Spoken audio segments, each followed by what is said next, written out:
did repeatedly seem to be ad-libbing when he was remarking on the expected impact of the economic decisions he's already made 6 weeks in, saying that the American people would have to bear with him, that there would be a little disturbance, that there would be an adjustment period. And again, he said a little disturbance, essentially suggesting that the roiling that we saw in the markets is something that he knows he caused, but he hopes people will not mind.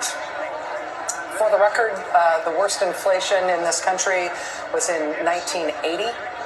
For the record, the economy that he was left by President Biden was not a catastrophe. It was literally the best economy in the world and was described by The Economist magazine as the envy of the world. That was the economy that was left to Donald Trump by Joe Biden. For the record, Social Security is not paying benefits in large numbers to 300-year-old people or 250-year-old people or 200-year-old people or 150-year-old people.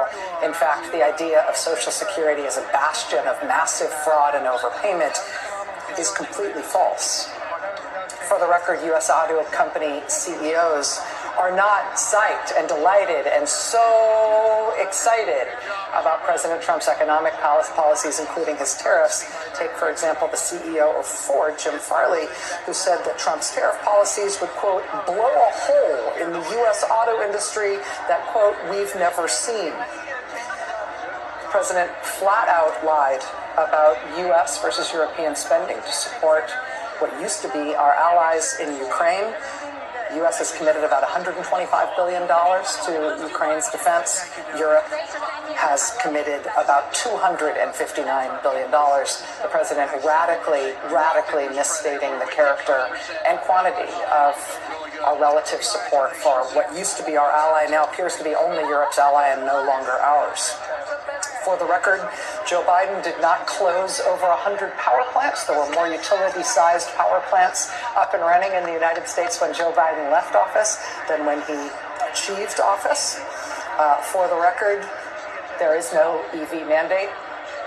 For the record, oil and gas production in the United States hit all-time records under President Joe Biden. For the record, even DOGE has never claimed that they have saved hundreds of billions of dollars in savings. The largest items they have claimed to achieve as savings in the U.S. budget have been debunked and they've been taken down, but even they don't falsely claim hundreds of billions of dollars worth of saving. For the record, and this is disgusting, the president made a spectacle out of praising a young man who thus far survived pediatric cancer, as if the president had something to do with that. This was in the midst of him praising DOGE. The DOGE cuts, among other things, have cut off funding for ongoing research into pediatric cancer. For the record, I will note that Donald Trump did admit in his remarks today explicitly that Elon Musk is the head of DOGE. And while that comes as no surprise to anybody who's been following the facts of this matter, that will end up in court because that is directly contrary to what the administration has overtly sworn to a federal judge about the leadership of DOGE.